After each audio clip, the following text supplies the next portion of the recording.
Chegando para mais uma live, começando aqui no Yogalaya, mais uma live especial de segunda, e esse mês de julho a gente está fazendo lives a respeito do Yoga Sutra de Patanjali. Esse texto é considerado um dos textos mais importantes da história do yoga.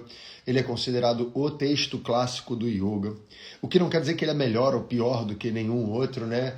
Quando a gente fala de texto clássico, de período clássico, a gente está falando de um período histórico do yoga, tá?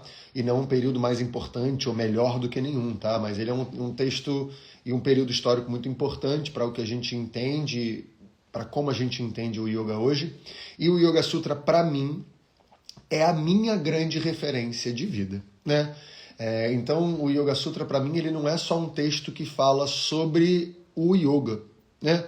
O Yoga Sutra, para mim, é um texto que fala sobre como o yoga ensina a olhar para a vida e como, a partir desse olhar para a vida, eu interajo com ela, né? Então, o nosso objetivo aqui, partindo do pressuposto que eu estou usando esse texto como referência, que é o que eu faço, né? Bom dia para quem está chegando. O Yoga Sutra, ele é realmente um manual de como a mente funciona, um mapa, né? Não é à toa que o estudo que eu faço desse texto, que eu trago, né, desse texto para mim dentro da minha escola, eu chamo de o mapa da mente, porque justamente o Yoga Sutra, para mim, né, e eu aprendi isso com o meu professor, com o Diego Cury, ele é de fato um mapa, ele mostra como é que a mente funciona, como é que são os nossos padrões, como é que são os nossos condicionamentos, como é que são as nossas tendências, por que a gente sofre, quais são as causas de sofrimento, como é que a gente sai do sofrimento, né? Então, realmente é um texto que para mim é um grande guia da vida, né? Para quem me conhece profundamente, intimamente, sabe o quanto realmente eu hoje em dia eu olho para as coisas, para a vida e pensando, caramba, pode crer, Patanjali já falou sobre isso e ele propõe, quando a gente se depara com esse tipo de percalço, né, a gente sai por aqui. E eu realmente uso o Yoga Sutra como o grande manual que me ajuda a guiar a vida, né? Então, eu uso o Yoga Sutra junto com o acompanhamento do meu professor, e o yoga realmente não é só uma prática para mim, né? O yoga é a forma como eu tento encarar a vida, como eu tento cuidar da minha saúde mental, física e emocional, como eu tento encarar os meus problemas, como eu tento encarar os meus desafios, né? Então, o yoga para mim acho que já deu para ver o quanto ele é importante, né? Bom, a gente já fez 2 lives sobre esse texto, né? Na primeira live eu falei sobre o primeiro capítulo do Yoga Sutra, Samadhipada, que é um capítulo que explica o que é essa abordagem do yoga, explica o que é esse objetivo do yoga, né? Que é eu conseguir me tornar equivalente, próximo, ou melhor, eu conseguir olhar para a vida a partir daquilo que é a minha essência, a partir daquilo que é eu, e não a partir das camadas que são minhas, né? A gente falou disso também no segundo capítulo, o Sadhanapada, que foi o capítulo da semana passada, que é o capítulo de como coloca o yoga em prática, né? Eu acho que foi uma live muito legal, a gente teve muita interação. Se você não viu as lives anteriores, eu recomendo fortemente que você assista, né? A primeira live, a live do Samadhipada, do caminho para a essência, né? Assim que eu chamei a live, já está inclusive no meu canal do YouTube, então se você quiser ver pelo YouTube já está lá. Na aula passada, na live passada, a gente falou sobre a prática, ou seja, a gente falou sobre como lidar com o sofrimento, sobre como que a gente usa uma abordagem pedagógica, um caminho para realmente eu sair de um ponto e ir para o outro, né? Sair de um lugar de confusão, de incompreensão e ir para um lugar de mais clareza. A gente falou dos tão famosos 8 angas de Patanjali, né? Que eles aparecem lá no segundo capítulo. Só que o que é interessante, né, o Patanjali ele traz no Sutra 29, 30, do segundo capítulo, ou seja, que a gente falou na aula passada, ele traz os 8 angas de Patanjali, que seriam as 8 ferramentas que a gente usa dentro de uma abordagem para me tirar do lugar de menos clareza e me levar para o lugar de mais clareza. Só que desses 8 angas, no segundo capítulo, o Patanjali só traz 5. Ele traz até Pratyahara, né? A gente falou disso na live passada. E hoje a gente está aqui para falar sobre o terceiro capítulo do Yoga Sutra, que é o Vibhuti-pada, né? Então vamos primeiro entender o que significa o título, né? Patanjali deu o título de Vibhuti, né? Vibhuti a gente pode traduzir como cinzas. As cinzas, né? Então, quando a gente queima, por exemplo, um carvão, sobram as cinzas. Como se quando se queima um corpo, sobram as cinzas, né? E é muito interessante que, para a nossa cultura, essa ideia das cinzas parece que é algo sujo, parece que é algo lixo, parece que é o descartável, aquilo que não importa, é aquilo que, né, sobrou. Para a cultura védica não é assim que eles interpretam as cinzas, eles interpretam exatamente no sentido oposto. Isso eu acho muito interessante. Eu não sei se vocês já ouviram falar, por exemplo, dos Kalipata, né, de alguns yogis, né, algumas culturas do yoga que eles ficam nus e eles pintam o corpo de cinzas, né? E aqui a gente vai entender por que é isso, né? Vibhuti, que são as cinzas, para a cultura védica não é a sobra, é a essência. Do tipo assim, se eu boto na fogueira tudo que queima é aquilo que não é fundamental, não é a essência da coisa, não é o substrato mais importante, né? As cinzas, para eles, são esse substrato, são essa essência que sobra quando tudo o que é supérfluo queima, né? Ou seja, é como se eu colocasse ali naquele fogo tudo o que não é. Imagina que eu me coloco dentro do fogo, né? Quando eu me coloco dentro do fogo, isso metaforicamente, tá? Esse fogo queima tudo aquilo que não é eu. Queima tudo que é meu, queima o meu corpo, queima a minha roupa, queima as minhas coisas, queima as minhas identificações, queima os meus pensamentos, queima as minhas emoções, mas ele não queima a minha essência. A minha essência, aquilo que é o eu por trás das camadas de meu, é o que sobra, né? E é aquilo que fica, é aquilo que permanece. E a cinza tem esse elemento, né? Tem essa característica, tem essa metáfora aí, né, que a gente usa.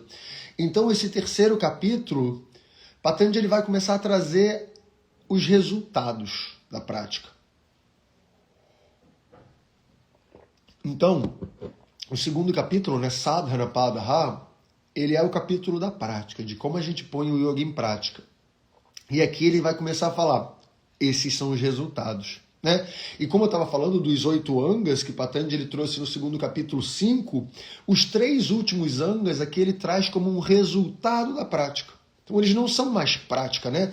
Então os 3 últimos angas, que são Dharana, Dhyana e Samadhi, né? Dentro dos 8 angas, né, de Patanjali, que é Yama, Niyama, Asana, Pranayama, Pratyahara, Dharana, Dhyana e Samadhi. Esses 3 últimos angas, pela perspectiva desse texto, eles são um resultado. Então aqui ele não está falando... Vou explicar primeiro, né? Dharana. Dharana significa, é uma concentração. Normalmente ele é traduzido como concentração, né? Uma prática de concentração. Dhyana seria a prática de meditação. E Samadhi seria justamente esse estágio de iluminação, o estado de iluminação. E que muitas vezes é colocado pelos professores, né? Não estou falando que isso está errado, mas eu estou trazendo aqui a minha interpretação baseada no texto. Estou apontando para lá porque eu estou olhando para o texto aqui, né? Eles não são uma prática, né? Dharana, ou seja, essa concentração não é uma prática, é uma consequência. Dhyana não é uma prática, meditação não é uma prática, é uma consequência. E o Samadhi, né, que é esse estágio em que eu me torno equivalente àquilo que é a minha essência, também não é uma prática, é uma consequência da prática. Então vamos entender o que são esses 3 angas, né? E por que eles são tão importantes. Por isso que eu coloquei aqui o caminho para a meditação, porque aqui ele vai começar a explicar o que é essa ideia de meditação. E aí no primeiro capítulo, no primeiro sutra desse capítulo, desse terceiro capítulo, ele fala Deshabandha Chittasya Dharana. Então ele está falando que Dharana é quando eu consigo sustentar, direcionar a minha mente, mas não é qualquer mente, eu vou falar sobre isso. É quando eu consigo direcionar a minha mente e coração, vou falar sobre isso, numa direção só. Deixa bandha, deixa significa lugar, e bandha significa segurar, né? Então eu direciono essa minha mente e coração numa direção e sustento, e seguro ela lá. Essa mente e coração, isso faz uma analogia com o primeiro capítulo, né? Quando a gente está entendendo lá no primeiro capítulo o que é a mente, isso a gente faz no estudo mais aprofundado, né? Que é o estudo do mapa da mente que eu trago dentro da minha escola. Pro yoga, a mente não é uma coisa só, né?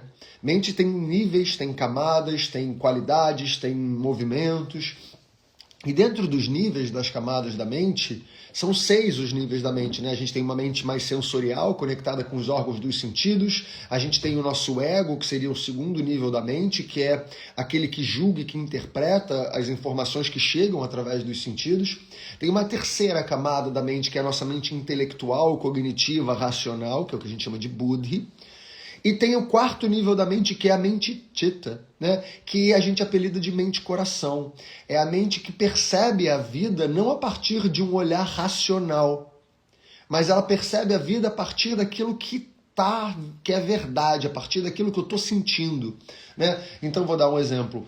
Eu posso olhar para o dia de hoje, eu estou aqui na casa da minha mãe, em Louveira, no interior de São Paulo, e tá um dia assim nublado, né? Com um pouquinho de azul, mas um dia nublado. E eu posso olhar para esse dia e ficar pensando, né?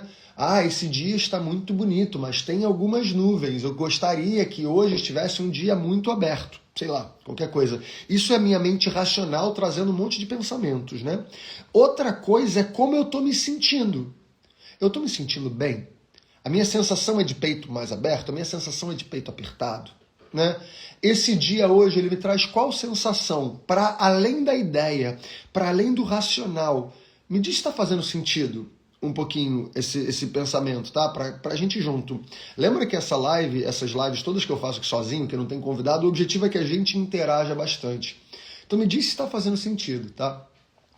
Quando o Patanjali fala sobre dharana, e ele fala deixa banda chitasya dharana, ele está falando que eu tenho que sustentar essa mente chitta numa direção, né? Num local, num lugar. Eu tenho que segurar, né? Essa qualidade mental. Então não são os meus pensamentos que eu seguro numa direção. O objetivo de dharana, que é uma consequência da prática dos 8 angas, né? Segundo Patanjali, é a partir dessa introspecção que foi gerada lá no final do 2º capítulo com Pratyahara, a partir daquela introspecção eu consigo ter a habilidade de sustentar essa mente que ela traz sensações internas. As minhas sensações eu sustento numa direção e num lugar. Não é uma coisa do meu pensamento. Tá? Faz sentido? E aí, depois Patanjali fala, né? Tatra pratyayaikatanata dhyanam. Aí ele fala que a partir do momento que eu sustento essa minha mente, coração numa direção específica, e eu seguro e eu mantenho ela, eu começo a entrar num estado de fluidez, né? Ou seja, a minha compreensão daquela situação, daquela experiência que é a experiência de eu sustentar a minha mente, coração numa direção, ela vai para um estado mais fluido, ela vai para um estado que é de uma interação. Não é só um direcionamento daqui para aí, né? Ela começa a se tornar uma coisa mais fluida, uma coisa de uma interação mais profunda, mais delicada, mais interna, mais sutil, tá? E aí, a partir dessa sustentação, dessa fluidez adquirida, que isso é o que Patanjali chama de dhyana, que é o estado meditativo, né? O estado meditativo ele é alcançado a partir da manutenção da sustentação da mente e coração numa direção só. Nossa, teve tanto on nessa frase, né? Com essa fluidez, eu começo a tanto conseguir entender a essência da experiência que está sendo vivida, e eu, a partir do entendimento dessa experiência, da essência dessa experiência, eu consigo acessar a minha essência, né? Então a imagem que eu gosto de trazer, que foi meu professor que trouxe, né, que conforme, é que nem uma árvore, né? Conforme a árvore vai crescendo para fora, né, ela vai crescendo na direção do céu, as raízes vão se aprofundando na terra, né? Então, quanto mais a árvore cresce, mais profundas vão as raízes. E essa que é a ideia aqui, né? De tanto que eu sustento a minha atenção dessa mente e coração numa direção só, e eu mantenho com empenho, com dedicação, né? Isso não é uma coisa automática, isso é uma dedicação, isso é um empenho. Eu começo a entender mais sobre a minha essência. Olha que interessante.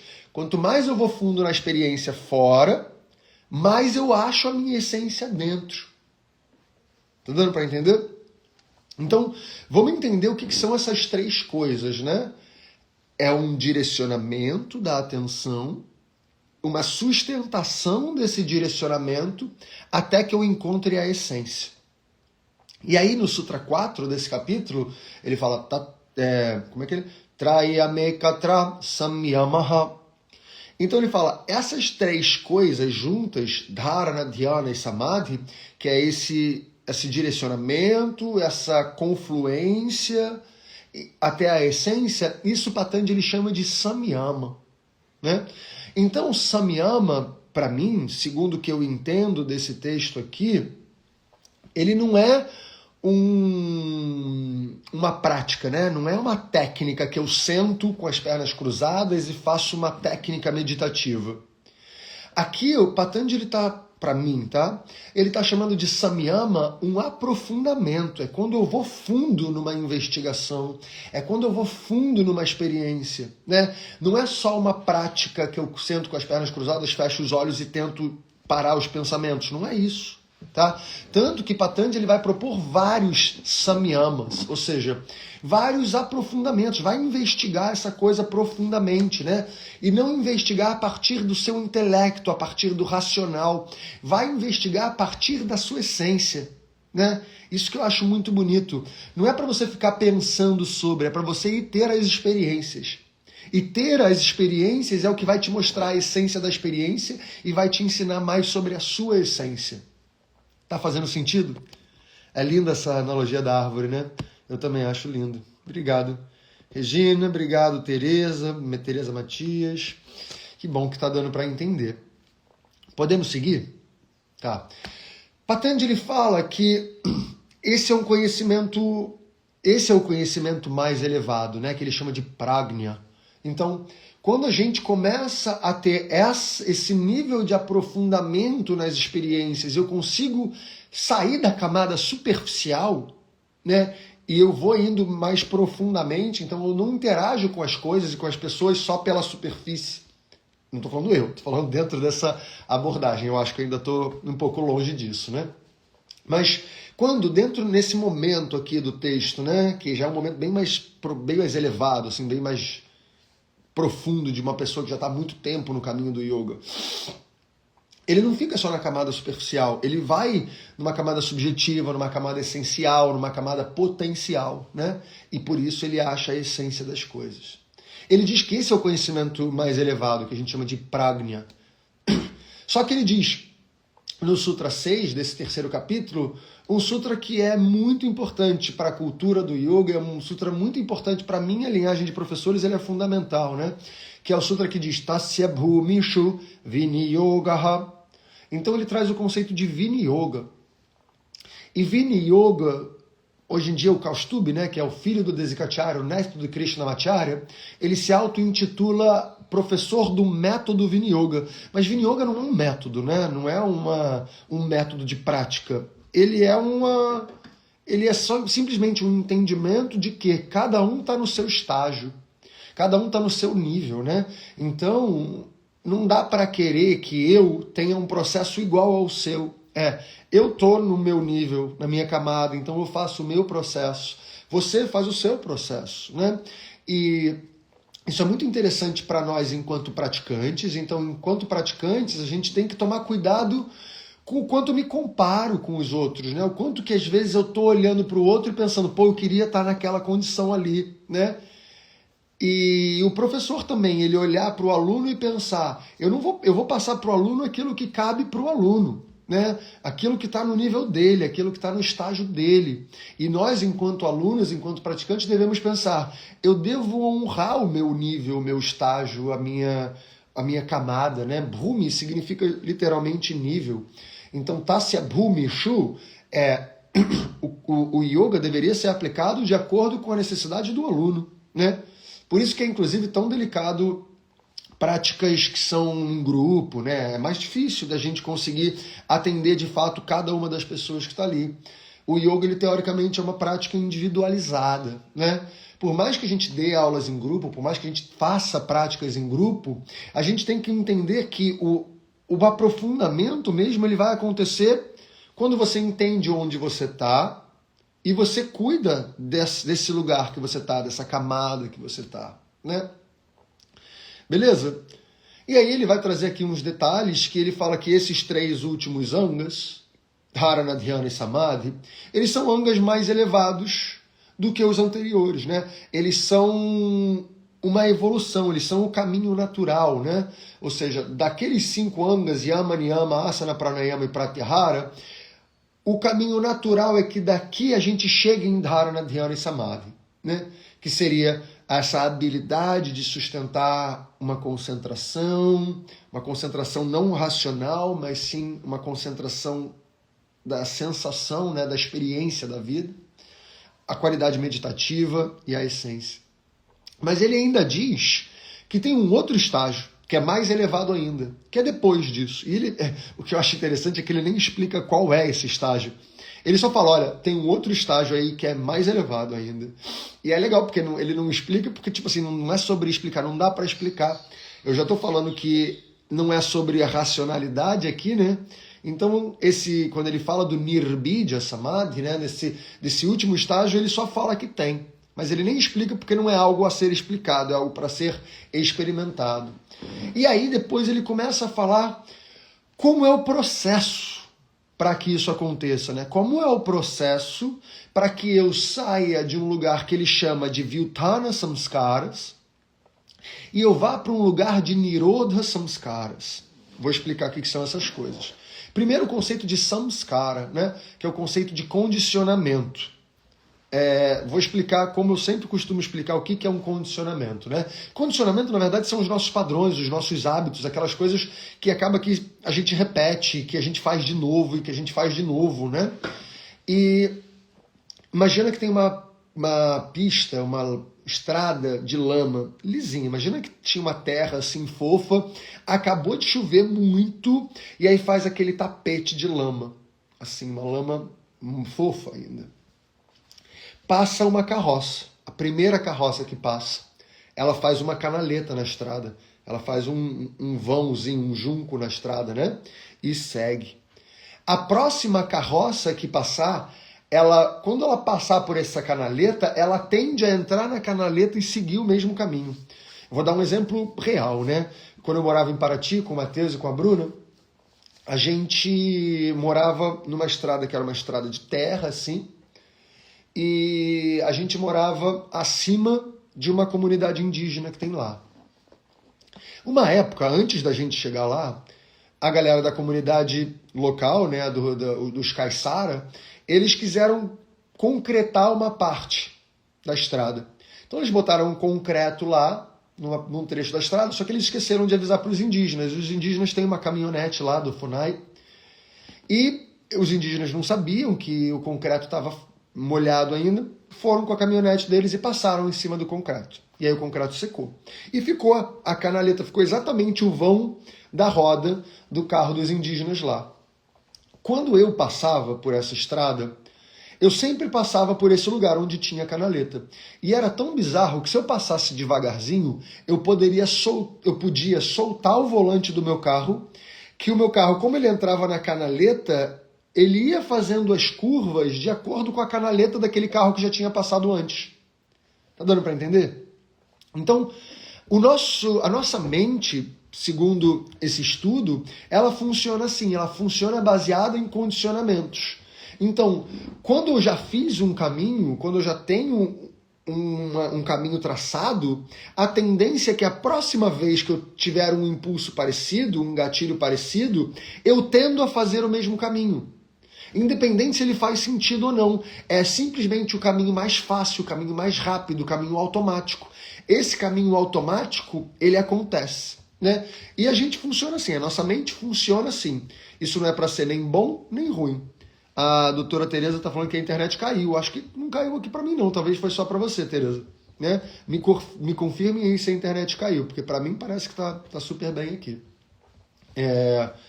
Mas então, o que Patanjali está falando aqui no Sutra 9, né? De Vyutthana Samskaras e de Nirodha Samskaras.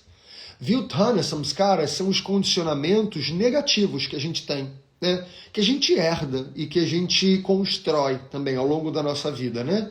Então, tem vários hábitos que a gente vai construindo e que eles viram padrões de funcionamento, né? Beleza, obrigado, galerinha. Então, a gente funciona baseado em padrões. E, normalmente, a gente tem muitos padrões que não são tão legais, né? São padrões que Patanjali chama de Vyuthana, que são brutos, né? São padrões que não são tão baseados em clareza. Eles são baseados em perturbação, em conturbação. E o nosso processo, o processo do yoga, para que a gente vá cada vez mais acessando a nossa essência, vá percebendo a experiência da vida com mais clareza, ele precisa acontecer a partir de uma substituição desses condicionamentos que são mais negativos, o que a gente chama de Vyuthana Samskaras, para a gente ir para um condicionamento de Nirodha Samskaras, que são condicionamentos baseados numa clareza maior. São condicionamentos baseados numa interação mais profunda, né? Então, normalmente, né? Imagina que minha história dentro do yoga, né? Eu tinha o condicionamento de achar que o yoga era uma coisa. Antes de eu estudar profundamente, antes de eu conhecer o meu professor atual e que a gente vai fundo mesmo em certas investigações, tá? Eu tinha um condicionamento de achar que o yoga era uma performance física, né? Eu aprendi assim lá atrás, por causa de fotos, por causa de estímulos que eu via, né? E por causa da primeira escola que eu frequentei por mais tempo, né? Que foi o método De Rose, que eles têm essa ideia de que o yoga é performance, é alta performance, né? É uma coisa que tem que ser performática, tem que ser bonita. E eu criei esse condicionamento, que para mim esse é um condicionamento que hoje eu vejo que ele é negativo, né? O yoga, hoje em dia, para mim, o yoga não é uma alta performance, não é algo performático, algo que eu tô aqui para performar. Pelo contrário, é algo que eu tô aqui para investigar de maneira honesta, né? E conforme eu fui olhando e estudando yoga com o Diego, né, e ele foi me ensinando mais sobre o Yoga Sutra e sobre outros textos, e eu fui entendendo camadas mais profundas do yoga, eu comecei a ver que eu tinha ainda um condicionamento performático dentro do yoga. Então, apesar de entender intelectualmente que o yoga não é a performance física, quando eu ia para a prática, eu ainda estava no condicionamento de performar. E eu comecei a ver isso. Se isso acontece com você, diz aqui também, né? Bora ser honesto nesse processo, né? Porque isso aconteceu comigo. Teve um processo que eu entendia racionalmente, intelectualmente. Não, o yoga não é sobre o físico. O yoga não é uma performance física. O yoga não é sobre fazer o asana mais bonito e mais legal. Eu entendia isso aqui. Mas na hora da prática, eu queria performar. Eu estava lá querendo ser mais alongado, querendo fazer o asana mais bonito, querendo desafios e querendo fazer mais, né? E durante um tempo grande, dentro da minha prática pessoal, dentro da minha investigação pessoal, é interno isso, é muito interno. Essa prática ninguém via eu fazendo, que era uma luta, entre aspas, uma luta interna para eu perceber esse condicionamento de querer performar, e eu quebrava, não é isso, deixa eu quebrar isso, deixa eu ir para um outro lugar. E eu passei uns bons anos, tá? Porque o processo do yoga ele não é um processo rápido, eu passei uns bons anos recondicionando o corpo, recondicionando os meus padrões, recondicionando os meus condicionamentos. Então eu fui tendo que tirar aquele condicionamento de performance, de querer fazer, e fui construindo um condicionamento de investigação. Quem é meu aluno sabe que eu falo hoje em dia muito essa palavra, né? O yoga, para mim, não é uma prática. Ele não deveria ser uma prática no sentido de é algo que eu vou lá e faço, né? O yoga, ele é uma investigação. Ou seja, eu tô lá investigando, refletindo, pensando sobre, mesmo durante o asana. Quando eu tô num asana ou quando eu tô numa técnica, eu não tô numa técnica fazendo a técnica, eu tô investigando como é que eu tô. Estou fazendo essa técnica com qual atitude, com qual qualidade, onde que está minha atenção, como é que está minha respiração. E não uma coisa que eu estou fazendo, eu estou pensando em quero mais, quero mais, quero mais, cadê o próximo, qual é o desafio, eu quero mais alongamento, eu quero mais força, eu quero mais desempenho, né? E aqui eu estou vendo vocês falando, né? A Vika Di fala, essa performance afasta muita gente que não se sente capaz. Exatamente, Vika. É muito delicado, né? Quando o yoga é passado como uma prática física, isso às vezes afasta, né? E eu acho muito interessante a gente refletir sobre, eu vou falar algo que pode ser delicado, tá? Pode ser um pouco polêmico aqui. Mas eu acho muito doido a gente ver, por exemplo, nas redes sociais, né? As pessoas falando, o yoga não é só asana, yoga é fora do tapetinho, o yoga não é performance, mas elas só postam foto de asana, prática de asana, performance de asana, né? E eu acho que isso é um pouco incoerente, porque a gente continua reforçando esse condicionamento. Eu não estou falando que a pessoa está errada. Eu só estou mostrando como a gente ainda tem esse condicionamento, né? E digo enquanto comunidade do yoga, né? A gente, enquanto comunidade do yoga, ainda tem essa dificuldade de desvincular o yoga do asana. Porque o asana é aquilo que dá para postar, né? É aquilo que dá para fazer foto e postar. Mas isso talvez afasta muita gente do yoga, porque a pessoa acha que fazer yoga é fazer asana. A gente criou esse condicionamento. Isso também é um condicionamento, né? É um padrão que a gente criou, que se eu falo para você, eu vou lá fazer yoga, o que você entende é que eu vou pegar o tapetinho, vou para um lugar, vou estender o tapetinho e vou fazer uma prática de asana. Sendo que prática de yoga não necessariamente é prática de asana. Tem muita prática de yoga que não é asana, né? Só que a gente está reforçando esse condicionamento. E olha como é interessante. A gente tende a cair na mesma canaleta. Lembra a ideia do condicionamento que eu falei? A gente tende a sair do caminho e entra na canaleta de novo. Isso não é um problema, isso não está errado, isso a gente deve olhar para isso com honestidade, porque é isso que acontece, né? Porque a nossa mente funciona baseada em padrões, tá? Então, não é para você sair julgando os outros professores que postam fotos de asana. Eu fiz um movimento aqui dentro dessa rede social, que não sei se vocês repararam, mas eu não posto coisa de asana, quase. Às vezes eu posto eu fazendo uma prática enquanto eu estou dizendo uma coisa, mas eu evito muito mesmo postar coisas performáticas. Até aquilo que eu fazia, quem me segue aqui há mais tempo, do todo dia, eu parei. Por isso, né? Não quer dizer que eu parei de fazer, mas eu parei de postar. Porque eu não queria continuar reforçando essa ideia de que yoga é uma prática de asana performática, né? E que as práticas mais profundas de yoga, as práticas mais intensas e mais transformadoras do yoga são essas aqui que a gente está falando, nesse terceiro capítulo, que são práticas que não dá para ver, não dá para fotografar. É a prática que você faz quando você está lá dentro, você com você mesmo, né? Então, obrigado, Vika Di, por esse comentário. E aí a Amanda Fassano fala o seguinte, eu também pensava assim durante os 2 primeiros anos de yoga. Estou começando a entender que é bem mais do que isso agora. Boa, Amanda, boa. E conta comigo, né? O yoga, para mim, a grande prática de yoga é essa prática aqui que ele fala no Sutra 9 do terceiro capítulo, que é vocês substituindo os Vyuthana Samskaras, ou seja, é você aprender a identificar os condicionamentos que não são tão legais para você e você vai, com muito empenho, com muita dedicação, substituindo esses condicionamentos antigos por condicionamentos mais proveitosos, mais coerentes, mais condizentes com a realidade que você está vivendo, né? Isso, por exemplo, é uma prática que não dá para ver. Isso é quando você senta, às vezes, para comer e você tem um impulso de repetir, sendo que não precisa, e você quebra esse impulso, esse condicionamento. Eu, por exemplo, né? Eu tenho muito um condicionamento, um viciozinho em doce, tá? É a minha grande dificuldade, assim, uma delas, né? Mas talvez das maiores mesmo. Então eu estou há anos, o tempo inteiro, tentando quebrar esse meu condicionamento de termino de comer, quero um docinho. E eu estou conseguindo, né? Tem algumas outras coisas que eu consegui muito mais fácil, por exemplo, parar de comer carne, parar de comer os derivados de leite, parar de comer, né, os derivados de animais. Isso para mim foi muito fácil. E eu não estou falando que você precisa fazer isso, tá? Mas dentro da minha consciência, isso era algo que eu buscava, era algo que eu reconhecia que precisava. Para mim, tá? Não estou falando que isso é para você.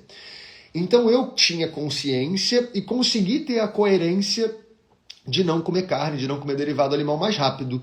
Eu tenho a consciência de que eu como doce demais e que eu não deveria. Só que essa coerência, ou seja, agir de acordo com essa consciência, ainda é difícil para mim. E eu tenho que ser honesto para isso. Ao invés de forçar, eu estou aos pouquinhos substituindo os Vyuthana Samskaras por Nirodha Samskaras. Tá? Essa é a prática. Essa é a prática. Isso em tudo. Pô, eu tendo a agir de maneira reativa e violenta com o meu marido, com a minha esposa, com o meu filho.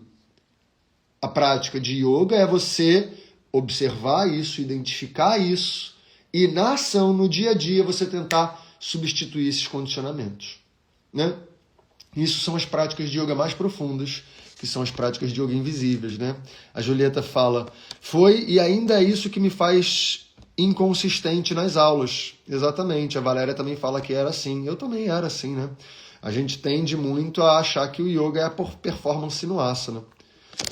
Tamo juntos? Vocês estão me entendendo? Aqui a gente está no mesmo barco? Né? Sou novata no yoga, entrei na aula certa, na hora certa. Ah, que legal, Della Fit. Obrigado. Que bom que você está aqui, então. Bom, depois, Patanjali começa a explicar como é que é esse movimento, né? Esse movimento é um movimento que a gente vai buscar fazer o que Patanjali chama de parinamas, tá? Parinamas são transformações. Então, a gente começa a fazer algumas transformações na nossa vida para que eu vá saindo do que ele chama desses condicionamentos ruins e vão para um lugar de muita introspecção. Então ele vai falar aqui de Nirodha Parinama, de Samadhi Parinama e de Ekagrata Parinama. Então qual é a ideia, né? Nirodha Parinama.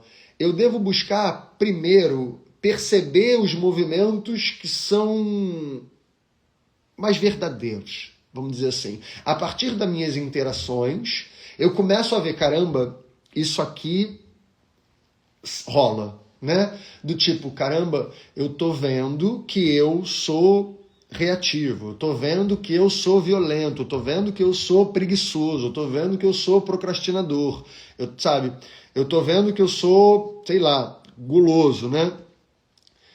Eu começo a fazer pequenas transformações baseado nessa percepção. Depois a gente vai para Samadhi Parinama. Samadhi é quando eu começo a entender um pouquinho qual é a minha essência. Lembra que aqui a gente já está num lugar bem evoluído dentro desse texto, né? Então aqui a gente já passou por um entendimento muito profundo do que é yoga, a gente já passou por uma investigação do que são as causas de sofrimento, a gente já cuidou dessas causas de sofrimento, a gente já investigou muito, já conseguiu uma habilidade de introspecção e a partir daqui é o momento em que as transformações começam a acontecer. Então a primeira transformação vem a partir dessa interação. Eu estou interagindo e eu percebo, e aí eu transformo. Depois eu vou na minha essência e percebo qual é a minha essência e vou transformando aquilo que está fora. Isso é o Samadhi Parinama, até a gente chegar em Ekagrata Parinama, que é quando eu começo a realmente fazer as transformações que me levam na direção do que eu preciso. Né? Naquela Ekagrata é um direcionamento profundo, é um foco único. Né?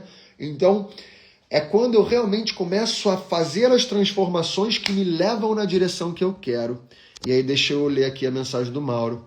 Mauro fala assim, tem um colega indiano, o yoga dele é foco na sua meditação e clareza em relação ao seu comportamento durante o dia. Yoga ou asana eu faço, mas sou muito obeso. Né? Tudo bem. Aí o Mauro fala, ele complementa, né? Comida ainda é um aspecto ou condição muito desafiador. E é. Comida, Mauro, é o ponto que sempre que eu trago os exemplos de comida na aula, todo mundo entende, né? Porque a comida é onde pega todo mundo. Todo mundo, cara. Mesmo quem tem facilidade, mesmo quem é magro e parece que não tem questão com comida, né? Sempre pega. Porque a comida é algo que a gente sabe que a gente cede, que a gente fraqueja, né? E a ideia, principalmente a partir disso que o Mauro está falando, né? Ah, pô, o asana eu até faço, mas eu sou obeso. Isso também é um condicionamento que a gente deve interagir com isso, deve lidar com isso, porque o asana, ele é uma ferramenta que deveria te trazer estabilidade. De novo, o asana não é uma performance. O asana não é só aquelas fotos de asanas que a gente vê na internet com o nome em sânscrito, né? Asana é qualquer coisa que me leve para um lugar de mais estabilidade. Um lugar que me tira, às vezes, de uma frouxidão e me traz firmeza, ou um lugar que me tira de uma rigidez e me traz mais fluidez, né? Mais interação, mais conforto. O asana é uma ferramenta que me traz para o presente. Asana é uma ferramenta que ajuda a soltar os nós. Asana não deveria ser uma coisa de alongamento. Isso é muito doido e é importante a gente falar. Então, obrigado, Mauro, inclusive, por trazer isso, porque por mais que a gente veja na internet as pessoas falando que a asana é para todos os corpos e que a asana não é sobre a performance, você vai no aula, é isso que se cobra, porra. Né? É muito doido isso, como a gente fala, não, a asana deveria ser para todos os corpos, mas a pessoa vai lá e não faz. Não consegue, né? Porque o que está sendo cobrado é uma prática de alongamento, uma prática de performance, uma prática de força. É yoga que tu quer, então toma aí, olha aí. Tá lendo? Conhece a música do Caio Correia, olha que legal, obrigado. O Léo, o pescador, falou isso. Eu tenho uma música que se chama Toma Aí, né? Que é reggae que tu quer, então toma aí. É uma música de reggae com um amigo meu, Rodrigo Costa, que a gente compôs junto há muitos anos atrás. Mas enfim. Então, a gente tem que começar a substituir esse nosso olhar para o yoga, né? Todas as pessoas realmente deveriam poder fazer práticas de asana, né? E por isso que o Sutra 6, que a gente falou ali, é muito importante, né? A prática de asana deveria ser de acordo com a pessoa. Então, por exemplo, o Mauro que falou, né? Estou usando o exemplo do Mauro só porque ele colocou aqui de maneira pública e aberta, então eu estou usando isso, me permite, tá, Mauro? Ele falou, pô, eu sou uma pessoa obesa, então eu tenho dificuldade. E não deveria ter essa dificuldade, porque uma pessoa obesa deve fazer os asanas que cabem a ela, que vão fazer bem para ela naquele momento e que vão trazer a mente dela para um estado de clareza e de cuidado. Não vão levar ela para um pensamento que é muito comum dentro do yoga, de pessoas entrarem numa prática e pensarem, nossa, eu estou muito longe disso, está longe para mim, isso vai ser muito difícil para mim, acho que não é para mim, né? Então isso é muito delicado. A Luciana Goldani fala assim, são 195 sutras e pouquíssimos não falam da mente. É tudo sobre a mente, meditar é preciso e os asanas são para tornar o corpo forte para sustentar a posição de meditação por mais tempo. Oi, Lu. Eu concordo, mas também não tanto assim sobre isso, né? Às vezes a gente acha que meditação é sentar com as pernas cruzadas e ficar ali muito tempo. Pode ser, certamente pode ser, mas não necessariamente precisa ser só isso, né? Quando o Patanjali fala aqui no terceiro capítulo, né, nesses 195 sutras, como a Lu falou ali, ele está falando de uma atitude. Ele não está falando necessariamente de uma prática, né, de sentar com as pernas cruzadas. Isso os comentaristas trazem, sim. Vyasa traz as posturas com as pernas cruzadas para sustentar a meditação. Mas principalmente nessa leitura que eu estou tentando trazer aqui, que é uma leitura muito aplicável, né? É uma leitura muito aplicável para a vida, é que o asana é uma ferramenta para me trazer estabilidade. E aqui o que a gente fala de meditação não necessariamente é uma técnica de meditação em que eu sento e fecho os olhos, porque às vezes eu nem estou pronto para isso, né? E não quer dizer que eu não possa fazer uma prática de tentar fazer uma investigação profunda, né? Muito mais do que uma técnica de meditação, é uma abertura para eu ir fundo nas investigações, né? Isso também é meditação, pode ser, usando isso aqui como interpretação, né? Porque quando Patanjali fala ali sobre Dharana, Dhyana e Samadhi, os 3 primeiros sutras desse terceiro capítulo, ele não fala que você tem que ficar sentado e com os olhos fechados. Ele está falando que você tem que sustentar a sua mente numa direção e tem que entrar em fluidez com ela até achar a essência, né? E nisso eu posso fazer isso de diversas formas. Claro que existem níveis, né? E a gente pode entender, como eu falo no Sutra 6, que cada um vai no nível que está. Então, se uma pessoa está com uma qualidade com qualidade de tempo, né? A gente também não pode esquecer isso, que tem pessoas que não têm muito tempo. Imagina uma mãe de 3, que ela não tem tempo para ficar sentada meditando horas e horas para que elas achem a essência da vida. Ela pode buscar esse conhecimento, a essência desse conhecimento, no tempo que dá, do jeito que dá, né? Então, é claro, o Yoga Sutra de Patanjali pode ser lido em diversas camadas, em diversos contextos, com diversos objetivos, né? E aqui, o que eu estou tentando trazer aqui é uma leitura muito aplicável à vida prática de qualquer pessoa, né? E a ideia é que eu consiga, de fato, olhar para as experiências, olhar não a partir dos olhos, mas a partir da percepção interna, perceber as experiências e ir fundo nelas, né? Tentar sair um pouquinho da camada superficial, tentar ir para a subjetividade, tentar ir para a essência, tentar ir para a potencialidade das experiências. E quanto mais a gente está atento e honesto a isso, eu vou tendo a habilidade de fazer isso que ele traz ali no Sutra 9, que é de ir substituindo os condicionamentos antigos para ir trazendo condicionamentos novos, né? Condicionamentos que são mais coerentes. A Cláudia Hubner, ela fala o seguinte: pratico yoga há mais de 42 anos, antes de muitos aqui nascerem. Eu, inclusive, tá? Cláudia pratica desde muito antes de mim. Eu tenho 38. Então, quando a Cláudia estava praticando, 4 anos antes de eu nascer, ela já praticava. E fico feliz em ver que alguns hoje enxergam o yoga além dos asanas e além da lesão física. Que alegria esse respiro. Que bom, Cláudia. Que legal ouvir esse relato, viu? Me sinto muito honrado e que legal saber que tem uma pessoa com tanta experiência aqui. Penso que o yoga é uma prática de vida, não de performance. É isso, concordo absolutamente. E aí, a gente já está indo para os 15 minutos finais dessa live aqui. Esse terceiro capítulo, Patanjali vai trazer muitos resultados da prática. Da prática, não da prática de asana, né? Mas da prática dessas investigações profundas. Então ele fala que quando eu pego qualquer experiência e vou fundo nela, eu acho a essência da experiência e acho a minha essência também, ou me aproximo da minha essência. Lembra que eu falei isso? Aí ele começa a trazer várias propostas de investigação. Vou dar alguns exemplos aqui rápidos, tá? Ele fala: investiga profundamente a região do seu umbigo. Aí você fala assim, que troço louco é esse, né? Aí muitas pessoas interpretam que é para eu sentar com as pernas cruzadas, fechar os olhos e ficar meditando umbigo, umbigo, umbigo, umbigo, umbigo, umbigo, umbigo. Eu posso entender assim também. Mas a interpretação que eu gosto de trazer para essa aplicação mais prática é: reflete sobre essa região aqui do umbigo. Primeiro, o umbigo é de onde veio a vida, né? É daqui que veio, é daqui que começou a nossa nutrição, é daqui que começou o nosso desenvolvimento. Essa região abdominal aqui é onde estão muitos órgãos de funcionamento básico do corpo.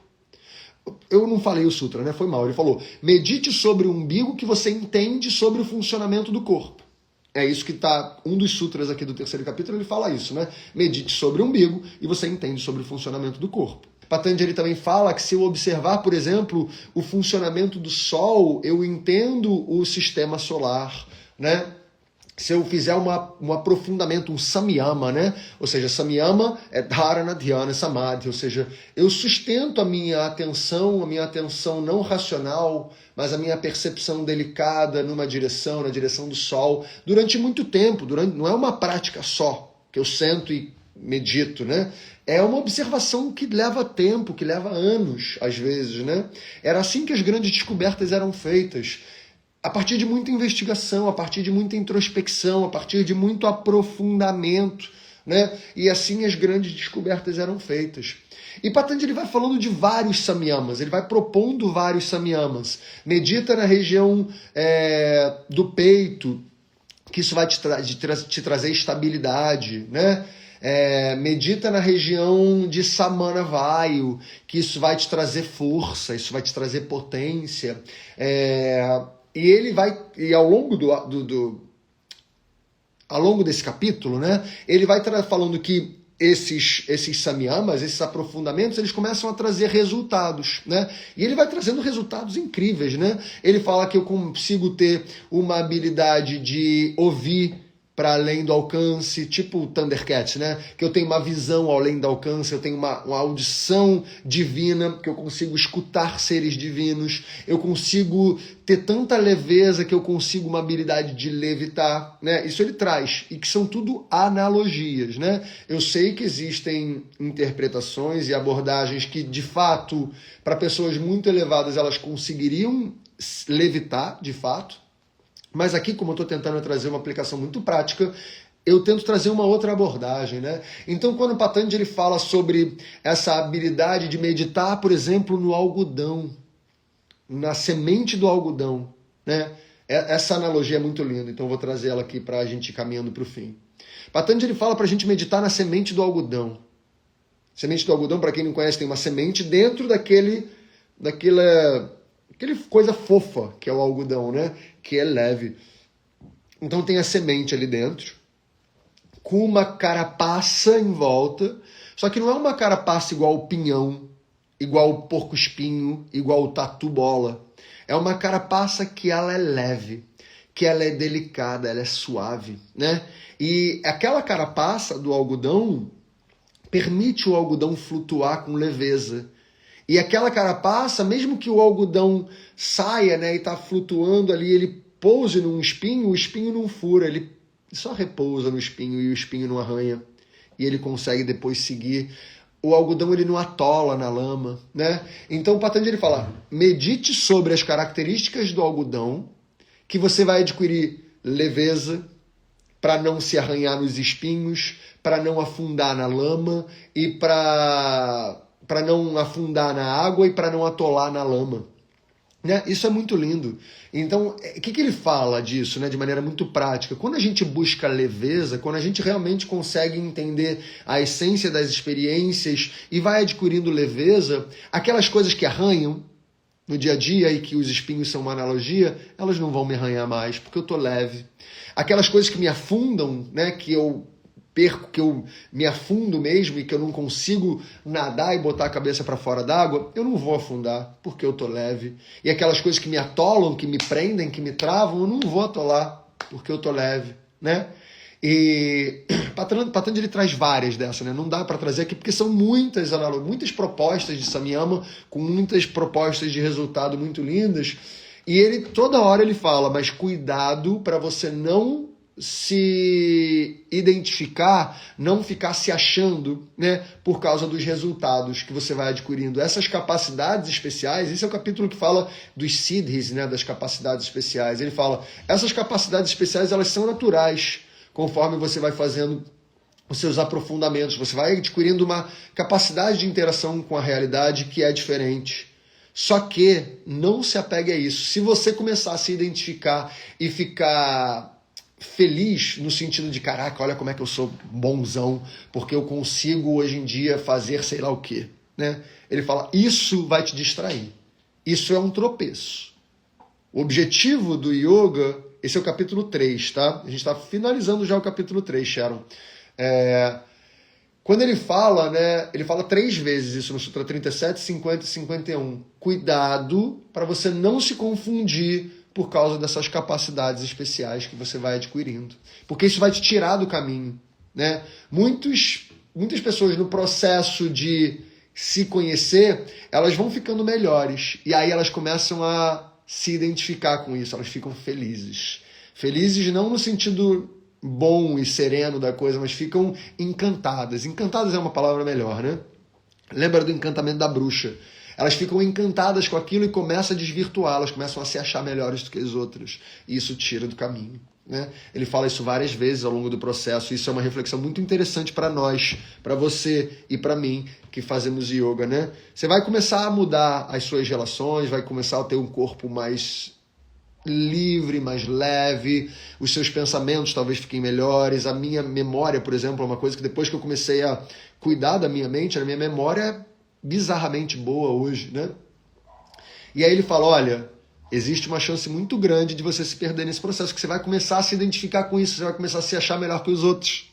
E isso vai te confundir no processo. né? E aí no Sutra 52 ele vai trazer qual é a meditação mais importante mesmo. E ele fala que a meditação mais importante é a meditação em Kshana. Kshana seria a menor partícula do tempo. Ou seja, Kshana é o tempo que a menor partícula, imagina uma partícula subatômica, o tempo que essa partícula subatômica, a menor partícula do mundo, demora para fazer o seu menor movimento. Então a partícula menorzinha, ela daqui, ela vem para cá. Esse tempo é o que a gente chama de Kshana. E Patanjali fala que a meditação mais importante, a investigação, a reflexão mais importante é a respeito disso, que é a respeito do momento presente. Que é muito legal esse pensamento, porque muitas vezes a gente está pensando no agora, só que o agora que já foi, ou no agora que vai ser, né? Ou no futuro, ou no passado. Né? Mesmo para quem está querendo, se esforçando para pensar agora, você não está pensando, tipo, instante por instante, né? Cada milésimo de segundo é o agora. E quanto que você está nesse agora, sentindo o agora? Experimentando, experienciando o agora e não pensando sobre ele, né? Essa é a reflexão mais importante, segundo esse capítulo. Eu acho muito lindo isso, porque essa ideia que a gente fala da presença, do momento presente, né? Realmente isso é fundamental para o yoga. E aqui Patanjali fala, essa é a reflexão mais importante. O que é, de fato, o momento presente? E ele traz essa referência da menor partícula de tempo possível e que você tentar manter a sua mente coração, não a sua mente intelectual. Isso é difícil para a gente entender, porque a gente foi condicionado a tudo levar para o intelecto. Tem que racionalizar, tem que botar em palavras, tem que explicar. O yoga ele não propõe isso, ele propõe vivencia, desfruta, vive isso a partir daqui, não a partir daqui. E quando eu sustento a minha mente, coração, no instante presente, instante após instante, isso é o tipo de samyama, o tipo de aprofundamento mais elevado dentro do yoga. Beleza? Desculpe porque eu vi que travou aqui a nossa live. Não vai ter live, essa live não vai ficar salva no Instagram, tá? Porque a outra perdeu mesmo, caiu, eu não consegui nem salvar a live. Mas essa live vai para o YouTube sem ser essa semana, na outra. Beleza pura? E aí, para quem quiser acompanhar, lembrem que todas essas lives estão indo lá para o YouTube também, fica até com uma qualidade melhor para você poder assistir. Então, para quem quiser ver, o resumo do primeiro capítulo já está lá, o resumo do segundo capítulo vai entrar na sexta-feira e o resumo do terceiro capítulo na outra sexta. Beleza? Um beijo grandão. Peraí. Isso tudo, eu estou fazendo esse resumo aqui do Yoga Sutra para lembrar você que no final de agosto, começo de setembro, eu vou abrir uma nova turma do estudo do Yoga Sutra. Uma nova turma do curso que eu chamo de Mapa da Mente, que é o estudo aprofundado e aplicado do Yoga Sutra, né? Então eu tento trazer um estudo mais aprofundado mesmo, né? Com o sânscrito, com tudo. Mas eu também tento trazer sempre uma interpretação muito aplicável ao dia a dia para gente que vive em cidade grande, no Brasil, não é oriental, não tem a cultura indiana, então eu tento, né, ao longo desse curso traduzir. Beleza? Se você quiser participar desse curso, me manda uma mensagem escrito mapa ou dizendo eu quero participar do Mapa da Mente, que é o estudo aprofundado do Yoga Sutra, estudo aprofundado e aplicado. Beleza? A turma já vai começar. Não tem limite de vagas, então você pode participar a hora que você quiser, quando que você quiser, mas a turma começa em setembro, e depois que começou a turma não dá para entrar mais, porque aí a gente vai 1 ano de curso, é um curso longo, porque isso aqui que eu estou trazendo um resumo em 1 hora é muito pouquinho, né? Às vezes eu fico 1 hora falando de um sutra, eu passei aqui 1 hora falando de 55. Rita, manda para mim por DM, tá? Por aqui não vai funcionar, manda para mim por mensagem. Então assim que acabar essa live eu vou fechar, aí você me manda mensagem lá dizendo mapa ou quero participar do Mapa da Mente, que a gente te explica como participar, a gente bota o seu nome na lista de esperas e já já o curso começa, beleza? Obrigado pela presença, bora começar a semana bonitona, um beijo grande, qualquer coisa vocês me escrevam, tchau, tchau.